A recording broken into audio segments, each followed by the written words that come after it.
I want to talk about game balancing a bit because I have worked a bit with it already in the industry and also read a few, not books, but maybe like some different strategies how you can tackle balancing and so on. And I think this is a topic which seems really dry for a lot of people, and truthfully, it probably is the most dry one and the most mathematical one in game design. But I would like to give you some ideas, like an opening, how you could approach it if you are hesitant on game development, game design, because you're scared of the math and all that stuff. Because I want to show you how me as somebody who also hates math and all that stuff can still balance the game in an okayish way. And for that, I will take my own game as an example, but also talk about some other examples going over it, how you can think of balancing, how they do it, and why they do what they do. So when you have seen my first stream, you can remember that my game has like a turn-based combat mode where you, like in a Pokemon game or in the old Final Fantasy games, or a Persona game, are basically just selecting your attacks, and then after choosing all your different options, the battle resolves. And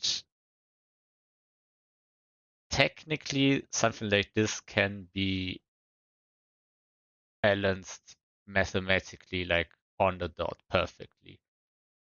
But you have to know how. Well, at least, well, you can't balance it maybe perfectly, but you can get pretty close, I would say. Um, and I want to show you two approaches. One is more like less mathematical, less methodical, um, which maybe is easier for beginners, and the other one is the more mathematical approach when you really want to go deep into it and really um, kind of calculate the perfect way to balance your game. Let's look into the casual way first and how you can start out. Um, Here right now on the screen, you can see like different attacks that I have designed for my different characters, and you can see all the important stats for those attacks. So um, let's just look at some attacks of the hero, like the Aura Punch, that's the name, then the type of the attack, which is physical, and the element, which is neutral. When you remember, I have two like type systems or priority systems. So Um, in the element, we have the different elements like in Pokemon, like fire, water, and so on. And in type, we have physical, special, physical, magical, and special. So only a smaller system, but these work basically almost the same. Only that they have a different calculation system, how I calculate the damage. Then the damage itself, of course, of the attack. And this is the attack of the damage, not of the attack. I mean, this is the damage of the attack, not of the user. This is important because the damage stat or the attack stat of the user gets added to this attack, just like in um, I guess in Pokemon would be a good example. Although the formula in Pokemon is a bit more complicated. If you're interested in it, you can have a look at it. I think people have reverse engineered basically almost every formula in any game ever. To be honest, it's a really great way to kind of understand how specific values come out at these systems, but also how they thought about the way how they want these values to come out. I guess um, you could really basically make like a formula that just says you take the damage and you reduce the defense of the enemy, and that's your value. But this is a really straightforward, really simple way. And the more values or the more variables you put into that, the less calculatable it is for the player, and the more interesting it becomes for the player. And then if you get something like RNG into it, like criticals and so on, it gets even more. Then you take away the control of the player, but it can give the player still some like, I guess, in one sense, hope to if you get the crit, you win, but also like a bit of fear of what if I miss this attack or what if my enemy crits me. Which sounds, of course, bad, but is a good thing in the long run as you are keeping your player like on the edge, I guess, or keeping the outcomes interesting and variable. Then instead of a mana system, I included a cooldown system, so you have to wait turns to get your attacks to work. Then accuracy, as I just said, similar to the crit chance, which is fixed for all attacks and all characters. Each attack has a accuracy check. Um, and then the targets, like how many enemies can you hit? Can you hit a single enemy? Can you hit multiple enemies? Maybe you can hit like random enemies, stuff like this. Um, maybe you can hit everybody, like also your own. Um, if you think of Pokemon again, attacks like explosion, like you take your own life, but you also do damage, or something like earthquake, you also damage your team partner, for example. The unlocked section is not that interesting for the balancing, but is just interesting for myself or important for myself to know what kind of level this attack should have. Like, is it an early game attack or is it more like an end game attack? Which of course also influences the balancing because I want to have stronger attacks in the end game. And then effect is like any special bonus to these other stats. So for example, again, if you think of Pokemon like a fire attack that can burn, this would be uh, the the bonus effect. Like the burning is the bonus effect, or in a thunder attack or an electric attack, it would be like the chance to paralyze an enemy. And here is this is the one section where you can really get creative with your attacks in a turn-based game at least. Again, Pokemon is a great example. Like they have so many different types of attacks, and so many of those seem like irrelevant to players, like casual players. And they, truth to be told, they are, because the game itself is really easy, like the core gameplay, because it's for children. But if you look into challenges, end game content also, or competitive Pokemon are also like ROM hacks and stuff like this, you will see that the Pokemon battle system actually is really deep. Like you can do a shit ton of stuff and can calculate and plan out a shit ton of stuff in those games. So I think Pokemon gets a bit of too much hate on the side that, oh, it's so easy, when it's balanced to be easy because it's for children, but you can make it really hard actually. Like the system itself is pretty thought out, I would say. But enough about this. And if you think about it, all turn-based combat games are kinda like same-ish, right? They are just like you throw something at your enemy, and this something is the effect, and this is what makes this attack unique. So now I have created all these different attacks, and how I approach it was basically I was just saying, okay, I want my player to have, let's say, 2 attacks at level 1. So he has a bit of options what he can do. I chose that you can have up to 4 attacks.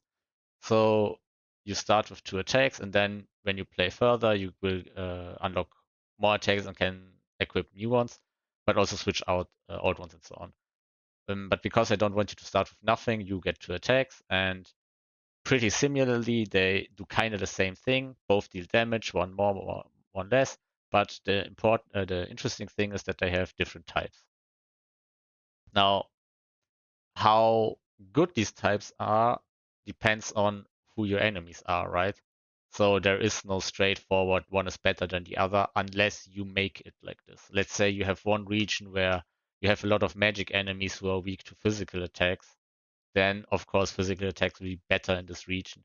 But we are not looking at this right now of a section to section, like specific how good is this build in this area. It's more like an overall estimation. How good does this attack feel compared to other attacks on a blank slate? And the same with elements. That's also why I set it on neutral from the beginning of the game, because I don't want to put too much information on the player from the beginning, so he doesn't have to think about elements and all that stuff and the types. Right. Then the cooldown also, I want the player to just use his attacks. So these attacks are pretty like bare bone basic attacks. Like you can again, if you think of Pokemon, this is like the tackle, I guess, or the basic attack would be the tackle.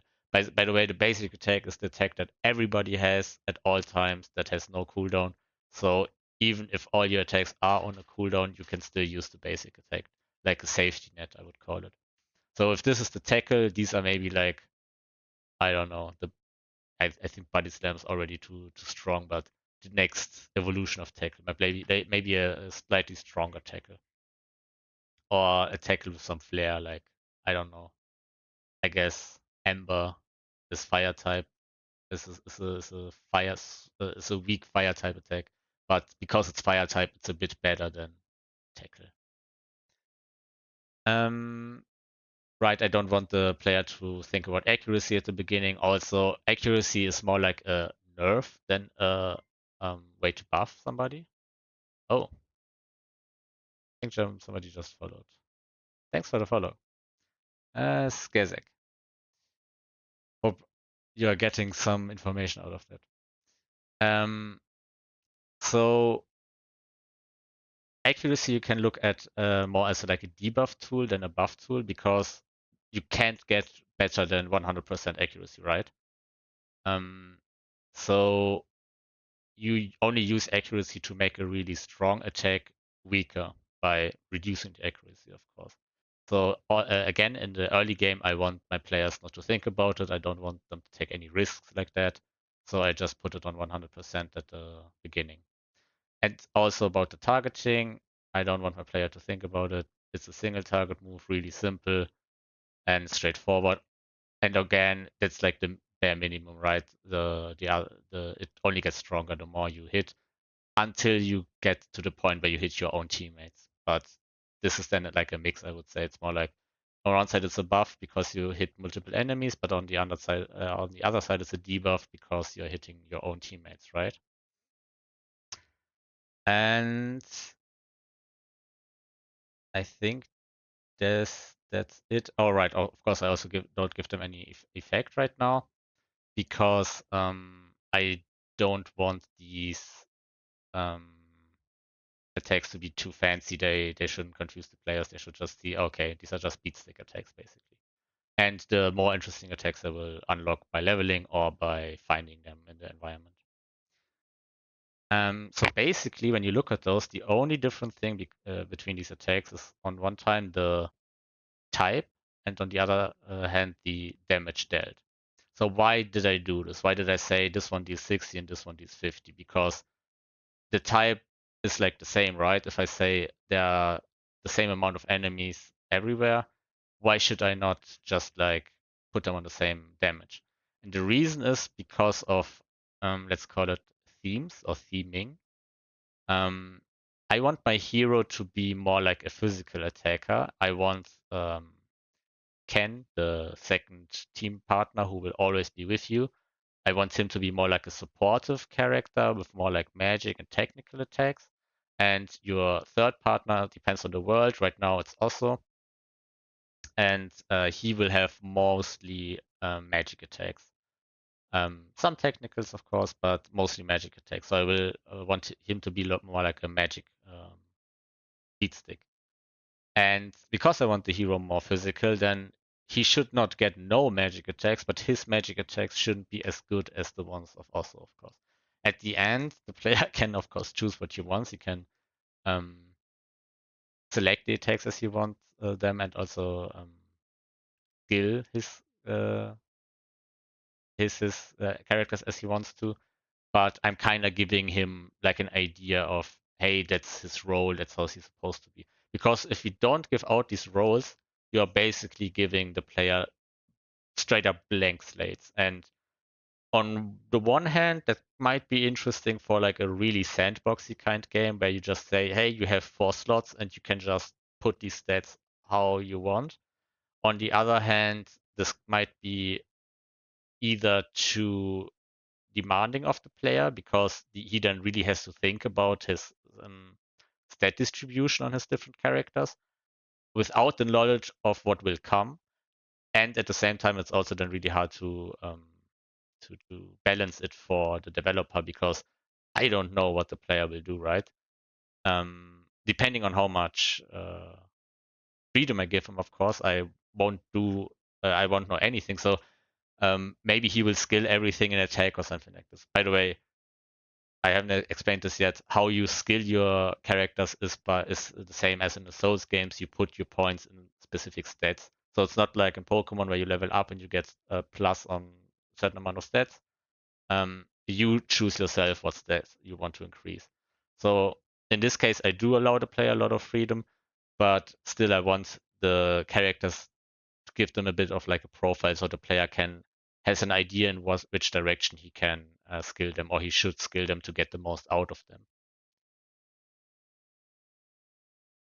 And again, it allows me to balance the enemies accordingly. Like if I know, hey, in this part you will fight against these three, okay, then maybe the boss is really weak against also the magic dealer, so you should focus more on supporting him maybe instead of the hero, and vice versa. Like you could do uh, different combinations.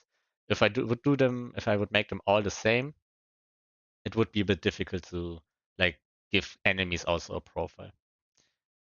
Um, and I think that's that. And how did I come up with these stats? That's the point now what I wanted to talk about. To be straightforward, you just like kind of assign some random stats. Like you have your formula, you have your character stats, and you just play around. You can do this actually with just straight up pen and paper if you're good at math, but I would actually advise that you maybe go into a sheet like here, like a Google Sheet or an Excel sheet or something like this, and try out some formulas, like some really basic math stuff, and just look how the values behave. Like, let's start with the just very straightforward, simple formula. You take the attack of the or the damage of the attacker and subtract it from the defense of the defender, and that's the damage value. That's already a great start. Then you can implement something like type advantages. If you have a type advantage, you get 1.25 boost. Then let's add maybe the element advantage. If you hit this one, you get a 1.5 boost. But let's make it even more interesting. Let's add the disadvantages. If you are in a disadvantage, you will deal 2.5 less. So let's say you only deal 0.5 damage, and the same with elements. Um, then add something like mana systems, cooldowns, like, hey, how well, rather it's not about the damage formula actually. Skip those. Maybe introduce something like crit chances or straight up damage variables. So what Pokemon does is you may have realized when you have played Pokemon that your attacks don't deal the same damage every time because they have like a random damage roll. So what they do is they have a pretty straightforward um, formula, I would say. But what they do at the end is they add a random number, I think between 0 and 30, something like this, just to give you a bit more randomness, a bit more like um, interesting stats to work with. Like you don't know if the next attack will kill or not because you have this one roll which is maybe really important for that one hit. You can add stuff like this, and you can go completely wild and just try out different stuff. Then when you have your formula, or at least a formula, you don't have to stick with that formula, right? You can always advance it and change it. You put in your values and you just try out something. Like you just try out some values, and you have to think the next point is what do you want to have at the end? So let's say you have a game like Pokemon again. I think it's a perfect example because almost everybody has played it and it's pretty simple to get into, I think. Um, we have a Pokemon that has 30 health, like at the beginning, that's quite usual, I would say. Probably like level 5 Pokemon or something like this. And your attack deals, let's say, a tackle deals 16 damage, something like this. So what does this mean? This means that your attack will kill the enemy Pokemon in 2 attacks. Now you have to say, okay, am I fine with this? Do I want that this tackle kills my enemy in 2 attacks? If you say yes, then you work with these values. You say, okay, that's how much this attack should work, and then you progress with that, make the next attacks same-ish. Let's say you have an attack that should be stronger than tackle, then you have to balance it so it either kills your enemy in one hit, depending on how strong you want it to be, or it maybe instead of dealing 16 damage, it deals 25 damage. Like, work with what you want to have and adjust the stats then in backwards, basically. Um, if you take this example, I think tackle would be too much to kill in 2 hits.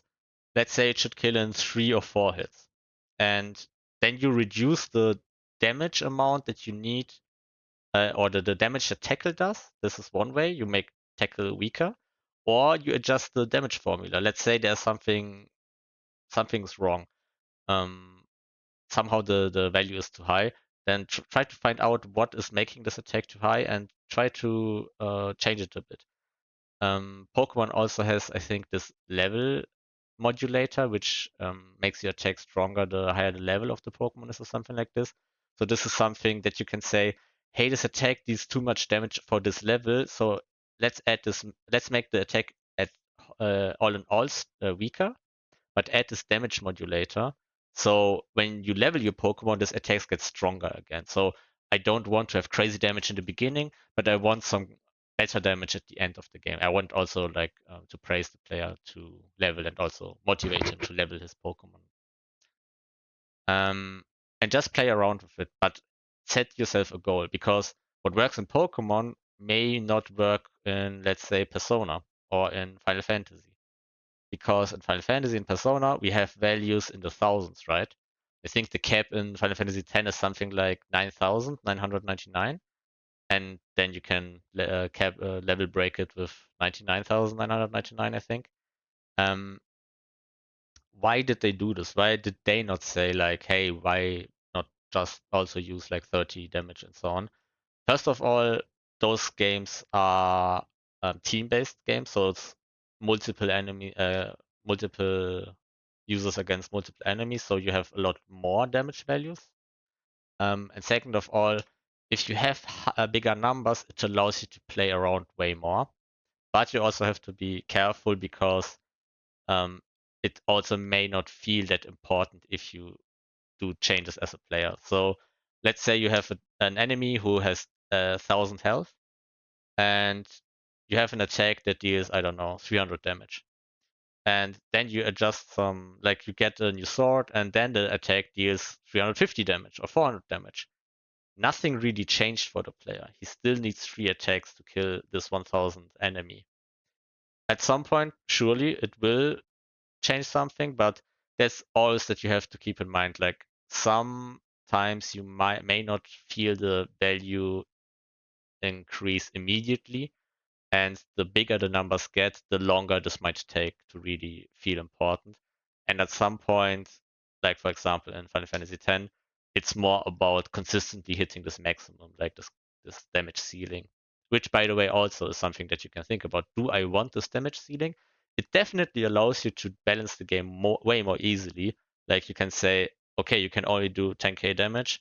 My enemy has, let's say, 100k damage, then you know, okay, he needs at least 10 or 11 hits to die. And then you can find out, okay, how many ways are there to deal this maximum amount of damage and how consistent it is and so on, blah, blah, blah. But this is a way how you can think about it. Like, what is your goal? Like, what do you want? And then kind of work your way backwards. And how you do this is, in this way, it's really casual. You just try out. You just run it through a calculator. You try stuff out. If you can implement it in the game already, even better, because then you can see it and you can feel it. Like, for example, if I put these in and I see, oh, this attack one shots, I already know, okay, and either the attack is way too strong, either the health is way too low, either the defense is way too little, or maybe the formula itself is broken. Like, I know I have these various like adjustments I can do, and then I can think about, okay, what is important for me. Let's say I like the formula how it is. I don't want to change it. Maybe we increase the health a bit. Maybe we are not like in the tens now. We are like in the hundreds. We try it out again, and then I see, wow, now the attack is way too weak. So now it takes too long to kill an enemy. And maybe we tweak the attack damage a bit. Maybe we reduce the health a bit again. And later on, you also have to think about scaling, of course, and that would be the next step. Like, this would be more like level balancing, I would say, or also almost like already system design. But let's keep it a bit more basic right now. Also because I myself haven't touched my level scaling at all yet. Um, and I think you don't have to think of it right from the beginning. This is like the next step when you are happy with your formula and your stats and so on. Right. So you just try it out, and if it's kind of like you like how you like it, then you can prepare the attacks based on the one you like and continue and so on, and just test it out. Now the problem with this is you can oversee problems really easily. That's how like really broken or really weak attacks can get through in a game. How often did you see an attack in Pokemon where you think like, that's weird. Why would you use this attack? Like this doesn't make any sense. Like there's a way stronger version in the game. This can have a reason, of course. Like I don't say the designers did a mistake. They actually probably didn't. Um, One reason might be you just unlocked a better attack at a later point. So there's the reason why there is a better version of the basically same attack. Um, Another reason could be you don't want all your attacks to be great, actually. You want a variety of attacks. Um, there is multiple reasons. Of course, you can say, yeah, no, my game has to be it's perfect. Like everything is good in this game. But if everything is good, then what does the player even have to think about anymore, right? The only thing he has to think about when you give him only good stuff is more like, okay, with which good card do I want to beat my enemy now? It's not like about how do I beat my enemy, it's how in what way do I want to beat my enemy? Or how can I beat my enemy? It's more about, yeah, which way do I want to beat my enemy? Which might be fine, but it takes away a lot of the challenge and of the interesting part of turn-based combat. Because turn-based combat is really hard to keep interesting, I would say. I'm not even fully convinced that my system works yet, to be honest, because I haven't fully fleshed out, tried it in the game yet. Um, right. So you need good and bad attacks, or you need weak and strong attacks. Maybe look at it like this. And maybe you just have an attack that is really special for a certain moment or for a certain enemy. Maybe there's like an enemy who's really weak to one specific attack, but all other enemies kinda this attack would be useless. That's also how I can look at it, of course. So now what is the problem? What is the other problem? You have to test a lot, of course. Like you put less time into actually trying to figure out what mathematically the best solution would be. But you are just testing out a lot, and you may or may not be happy at the end with your findings, and you kind of like um, trial and error your way through it. That's at the moment at the planning, it's fine. I think that's also where I am right now. I'm just throwing these things in and looking how much I like them. But when you get to the next step, when you get like a lot of attacks and you want to have like a database and want to see, okay, how good are my attacks actually? And what I said again to the path, do I also have a variety of attacks? So do I have enough strong attacks, end game attacks? Do I have enough mid game attacks? Do I have enough low game attacks and so on?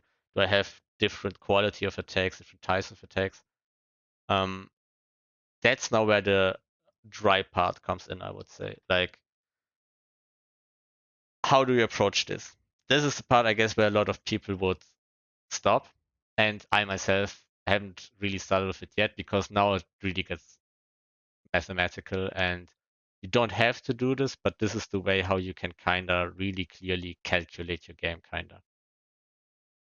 And this is by power evaluation.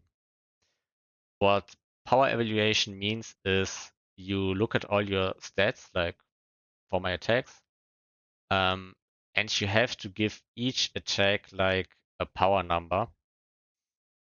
And at the end, you compare those power numbers. So what does this mean? Let's take the damage of the basic attack, which is 30 damage, and let's keep it by 30 power, for example. Then let's take the cooldown, which is 0, which is really great. That's the best thing it can be, right? 0 cooldown. So let's say it's 100 power. Let's say 100 is like the best. You may be. I think my headset just turned off because I'm not listening to anything. You may go over these 100 points, but I would keep this.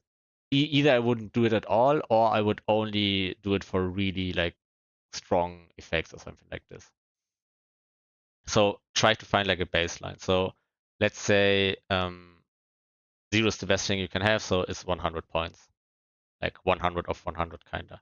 Then accuracy, again, it can't get better than 100, so it's again 100. And now we have the element and the type. So how they work in my game is that type is like fixed. Like this is always kinda the same value, I would say. Although I would say that neutral is probably a bit worse than actual type because again, if you think of Pokemon, you could think of that like the normal type. It does not have a weakness, but also it is not strong against anything. So if we would say that the types like physical, magical, and special are like good, so let's say they are like a 50, then I would say the neutral is more like a 40. And the element system in my game is a bit more deep, a bit more complicated. But all in all, it goes out to you can either make a maximum of 4 times damage with an elemental bonus or as low as 0.5. So elemental is definitely way better than type. So I would put, if it would have a type, I would put it at probably like a 70. Because it's neutral again, I would probably put it at, let's say, 50. Because elemental in general is better than the type advantage. By the way, I forgot the same type advantage, so maybe we even put it like at the 50 is fine. Then the target amount, 1 is theoretically the worst, but you could also have. Could you have none? I think you can't have none. Maybe with some crazy effect that I cannot think about right now. But 1 is the lowest you can have, so it's technically the worst. And now we start to see the problem with the system a bit. Because what is the worst? Is it 0? Is it 10? Is it 20? Is it 30?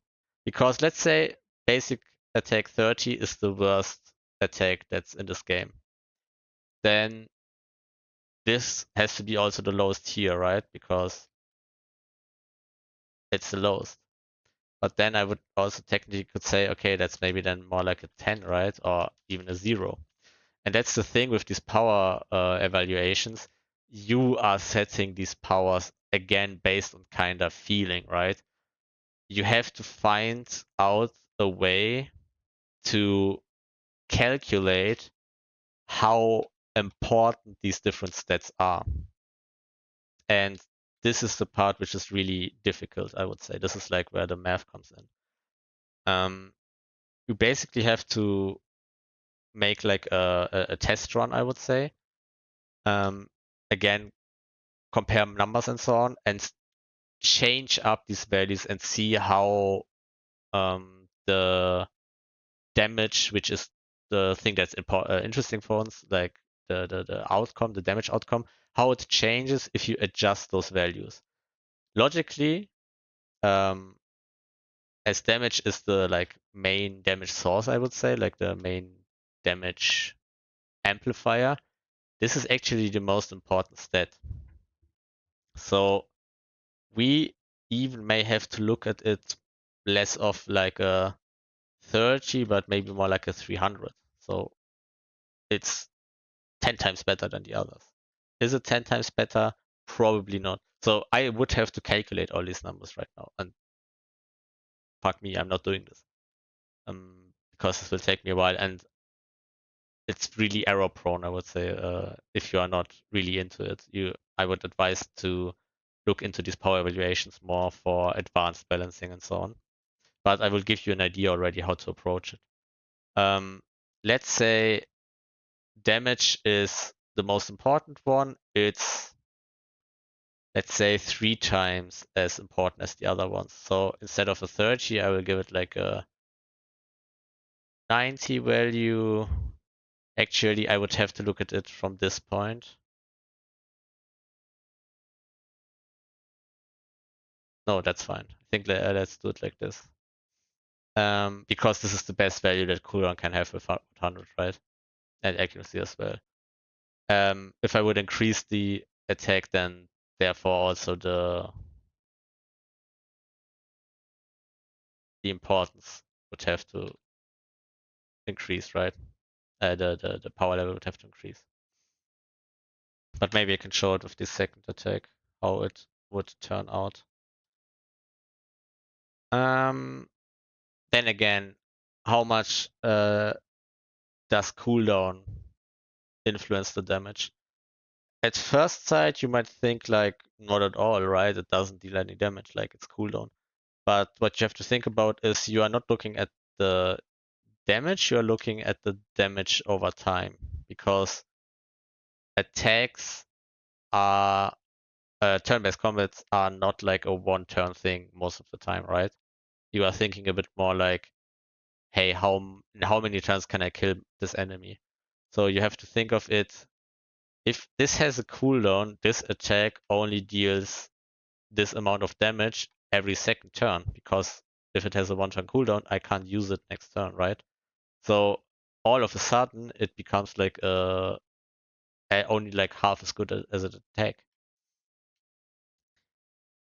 So that's also why the value actually is pretty important. So if this had a 1, I would probably drop it immediately like to a 5 or a 50 or maybe a 70 or something like this. And the higher the cooldown, the worse the attack or the more this one drops. And now you might think, why would I ever increase the cooldown then? Then you increase the damage and the other values, of course. That's how you have to even it out. Where did I click? Yeah. And accuracy the same. The lower the accuracy, the more dangerous this attack becomes, the less likely to hit, and the more damage per turn it deals. Same thing. Element and type. Now here you could make argument because it can go up to times 4. It depends on the stats. That this value is really important. Because it's neutral, I would set it not that high.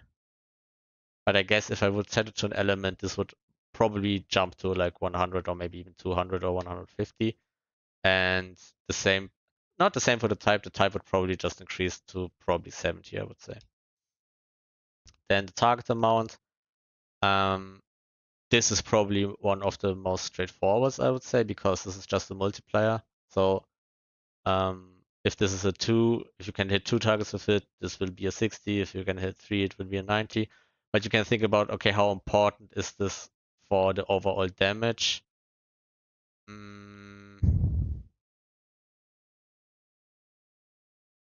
Probably I can keep it at 30.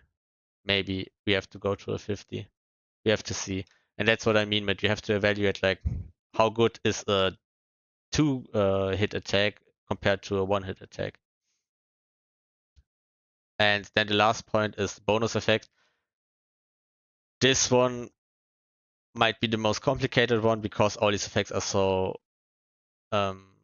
different, but they all do something, right? And there you also can see, hey, what does it actually do? So maybe let's take the burn effect. It puts a burn on the enemy for 2 turns for 50 damage or something like this, or let's say 30 damage. Then we could say this burn effect is also of a 90 power. How much is this 2 turns worth though? More than just the straight up attack, or is it even better? I would say it's even better, but then you have to think about, okay, how much better is it? So I would even give it a bit more, like maybe a 30-point boost. This is just like guessing. You can calculate all this stuff, as I said, if you go deeper into it. Because this one has nothing, it's just a 0. Or it has no bonus effect.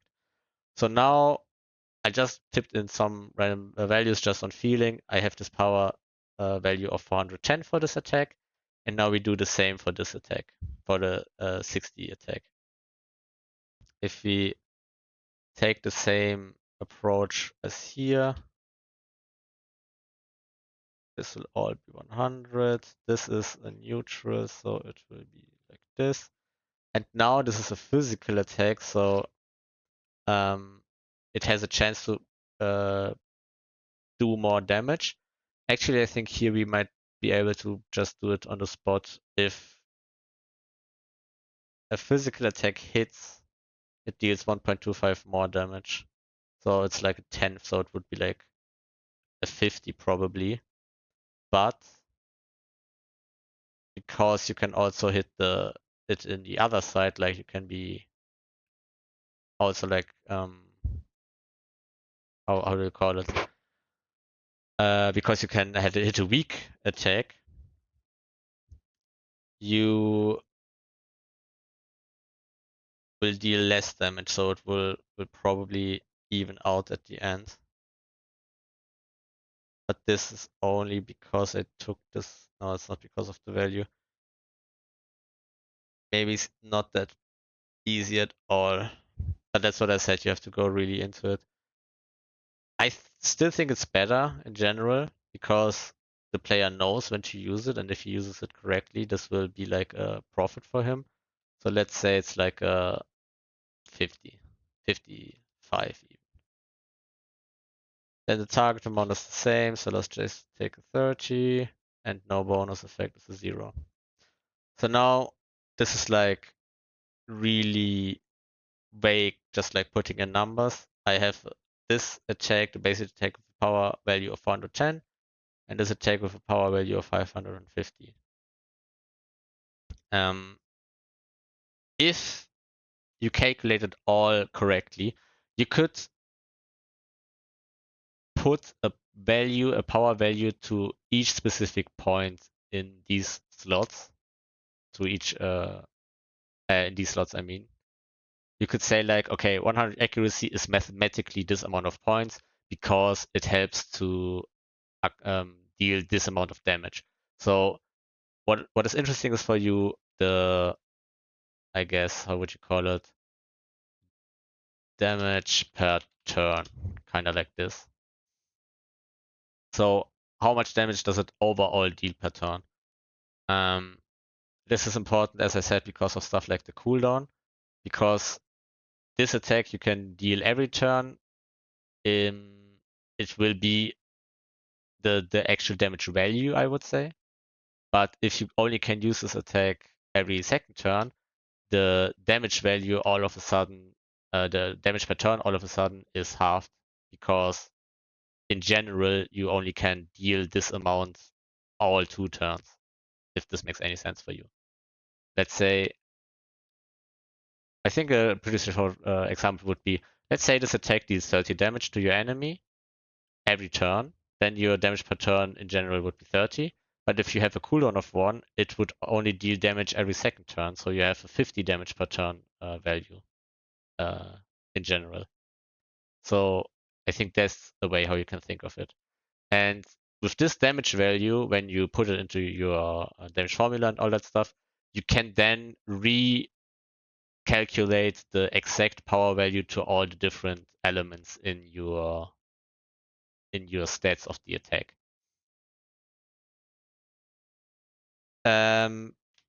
So why did I not do this? First of all, I think it's really hard to get into and get it right at the beginning.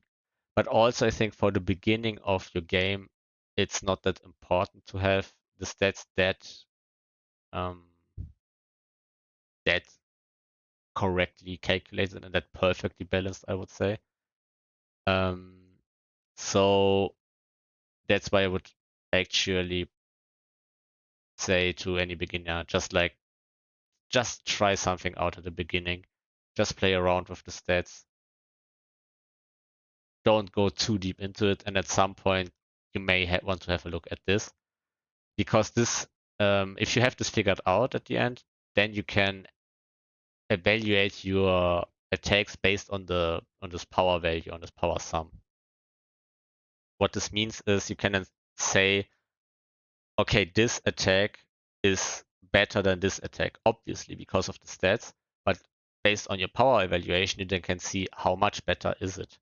And then you can create like this progression. Like you can say, okay, I want my player to get this kind of power value for each level or for each X level, and then you know when to unlock these attacks or when to give your player these different attacks, and accordingly also balance your enemies to this.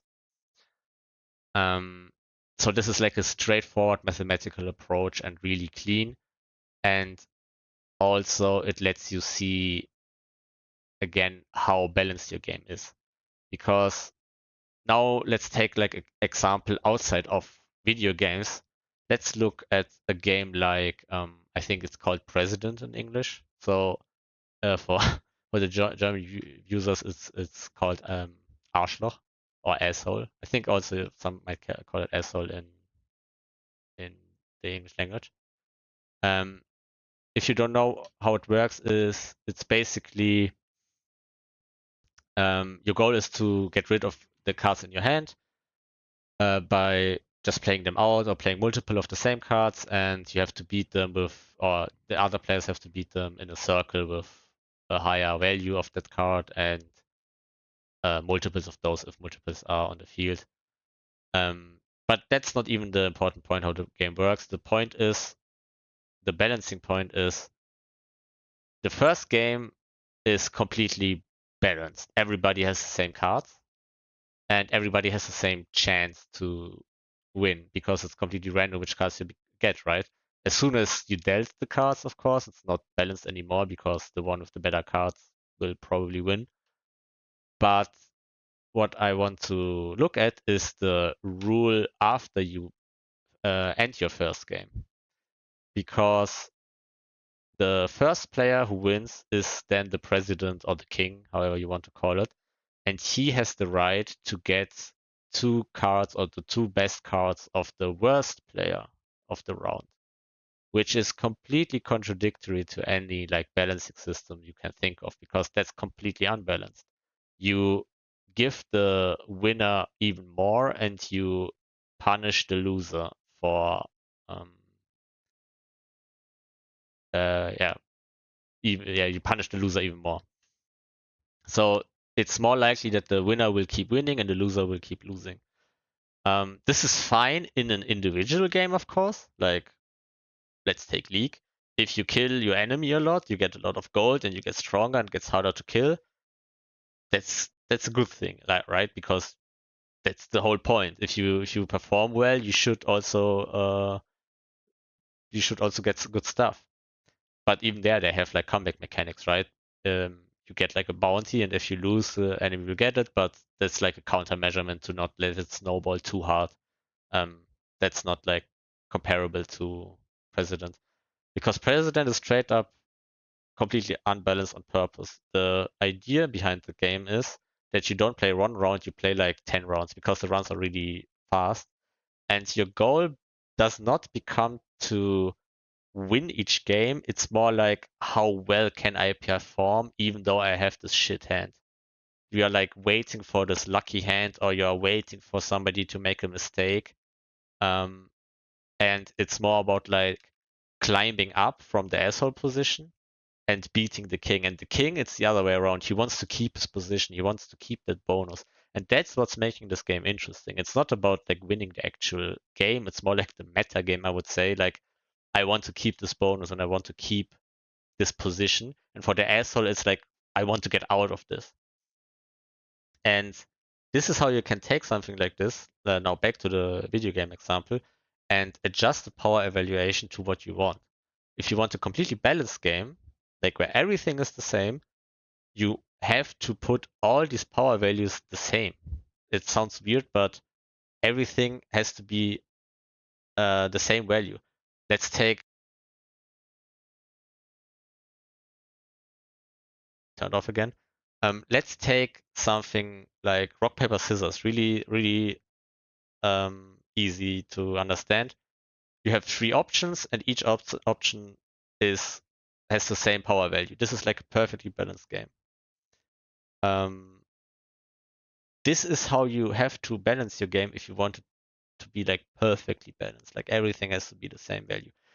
And if you think like maybe of a RPG, it has to be the same way. Like you have always to be the same strength as your enemy and so on, and always the same opportunities. Now thinking a bit abstractly, which isn't that interesting, right? Because you don't want to play not tic tac toe, but similar game. You don't want to play rock scissors, paper scissors every time. You want to be like challenged a bit. You want to get out of this asshole position in president, or if you are strong, you want to keep it, right? You want to be overpowered, and if you are overpowered and somebody strong comes, you're like, what the fuck? What is that? And now all of a sudden you have a challenge. You can't get away with your like easy tactic that you used against all these plebs. Now on the boss fight, you have to actually think about it, or the other way around. Like, um, you had all these harsh fights. Now comes the boss. Now you're like, maybe you're prepared, maybe you're way too weak. Um, and then you have to think of something like, okay, how do I get out of this asshole position right now? I got through it all the time. Now I have to somehow think of a way. So you actually want your game to be not perfectly balanced. And back to League, this is also, I think, a good example of um, why is League not perfectly balanced? Like, people are crying out for, hey, this champ is broken, this champ is broken. You don't want any champion to be absurdly stronger or weaker than the others, but you do want specific sets of champions be better and some weaker, and you want to change it up all the time. So people don't play the same stuff all the time because you don't want this, because you want to sell skins, because you want to promote maybe your new season of Arcane or something like this. Um, you want to have an interesting meta, or people are getting angry because of the same meta or some stuff, or maybe there's something like really annoying to play. You want to change it up all the time. And if your game would be perfectly balanced, you wouldn't be able to do this, right? Somebody has to be stronger than the others. So you have to tweak the numbers a bit. So next time when you think like, oh man, this champion is completely broken, yes, maybe they overdid it. Maybe they have missed something in the balancing phase. But for this phase where he's strong, you have to think of, yeah, that's now his time to shine. Like, maybe Riot wants to release a skin for this champion, or maybe Riot wants to, I don't know, give this champion, because he has a low play rate, a reason for the players to play him. Like, there's multiple reasons. For Riot, it's different because they it's a free game and they have to make money and change it up all the time and keep it fresh. It's not like you pay once for it and then it's all right, like for a Pokemon title or something like this, which gets rarely adjusted. You can, of course, do patches and stuff like this, but normally you don't want to touch your game once you have released it if it's working, unless there's like a crazy abuse. And even then, it's on you as a developer to say, hey, do I let the people use this abuse? How easy is it to get? Does it make the game really boring to play if you do it this way? And even then, do I care? If people use it, they should use it. If not, then they will play the game normally, right? Because you have one way how it was intended to be played, and they just found like some abuse.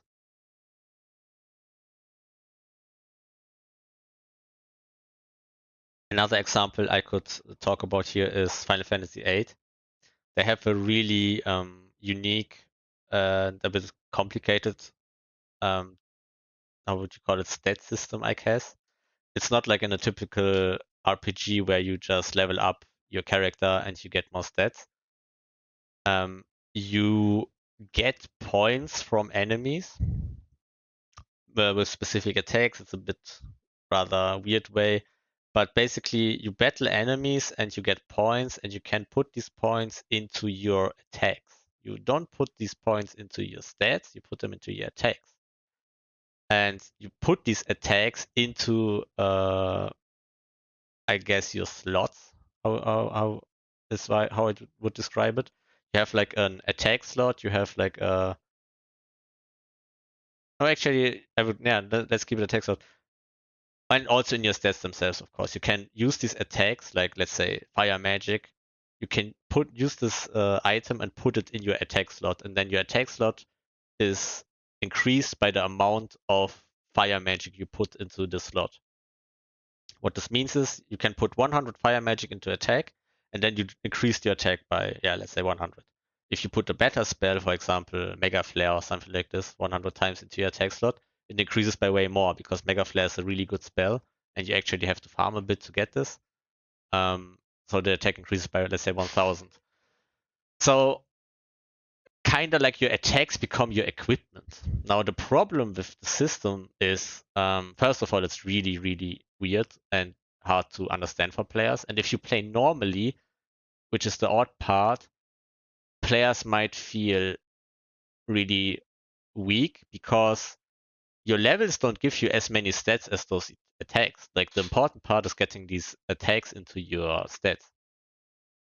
And the even worst part is the enemies level with you. So if you are level 10, your enemy is level 10. If you're level 20, your enemy is level 20.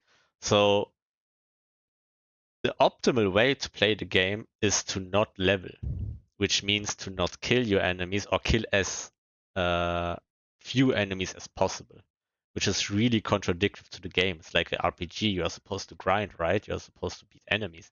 But you can get these items without beating enemies. That's the way. That's an opportunity you have in this game. Um, so the optimal way to play Final Fantasy VIII is by getting these items, getting these spells and so on, farming then at the beginning of the game, getting super overpowered in the like first 10, 20 minutes of the game. It takes you more to farm them, I guess, but you get my point. Like progressive wise, you don't play the main mission, you just get all these attacks. And then you roll through the game until you hit your first like boss that you can't like basically one shot. And then you do the same again. You farm your next best attack and you again roll through the game. You do this 2, 3 times. That's what I did when I played Final Fantasy VIII, and then you're through the game. And the thing is with that system, well, some people might find it fun, some people might hate it. I think it's more people don't even understood the system because, as I said, it's pretty complicated. But I kind of forgot where I was going with this. Um, I guess just a really, really unique way to show how you can approach a system like this. Ah, right, it was about abusing systems. Um, this game, if you play it normally, actually might be less fun than if you use the abusive way for some players. For me, definitely it was way more fun to get like really strong, like get this overpowered stuff because I actually had to grind a bit for it, right? It was not like I just pressed the button and went through it. You had to think up a strategy and perform it correctly. It's more like a different way to play the game, which makes it easier. Um, but I think this is like a nicer way than having to struggle against an enemy and not understanding what's going on, and maybe even like putting yourself in a position where you are forced to kind of use this abuse because, as I said, the enemies level with you, which only makes it harder on you if you actually grind, which is weird. But yeah, I think that's a good point to stop. I hope this balancing talk gave you like an insight how to approach game balancing and maybe made it a bit less fearsome for some people because I'm sure that a lot of people are thinking like, oh no, need to know math to be able to balance and so on. I work, as you see, I don't use this like pure mathematical hardcore approach here, and a lot of people don't also use it in the industry. Depends on your game, of course. If you're making like I guess like a hardcore tower defense game and you really want to get into the nitty gritty, then maybe you should look at an approach like this. But if you are making like an RPG, maybe like even a strategy game, you can get away with it. It's totally fine to be more on the side of testing, like trying out values, trying out numbers, like paper prototyping the stuff, playing around with values in your sheet and just looking how it performs in the game. Because that's what actually a lot of people do in the industry also. Like I did it, I have seen others do it, I have seen both of it, I have also seen the completely um, mathematical approach. What I want to say though is if you want to specialize in balancing, of course you have to really get into it. You have to become like a sheet magician. And at this point you become more like um, a mathematical designer. Like you are really into sheets, you're really into formulas and getting like all the technical stuff and less about like it's less creative, I would say. So that's my point. Me, I would describe myself as a content designer or as a generalist, so I can do stuff like this. Like if my life would be on the line, I could probably find it out, like how this stuff worked. I learned it in school, right? But I never use it again because it's really, really dry. And if you are not doing it for a job, which by the way, I'm content designer or generalist, I'm not in contact with balancing right now. I think it's fine for your like first indie game experience if you need to do some balancing to just look at the basic trying out approach. And with that, I would say enough talking, enough working.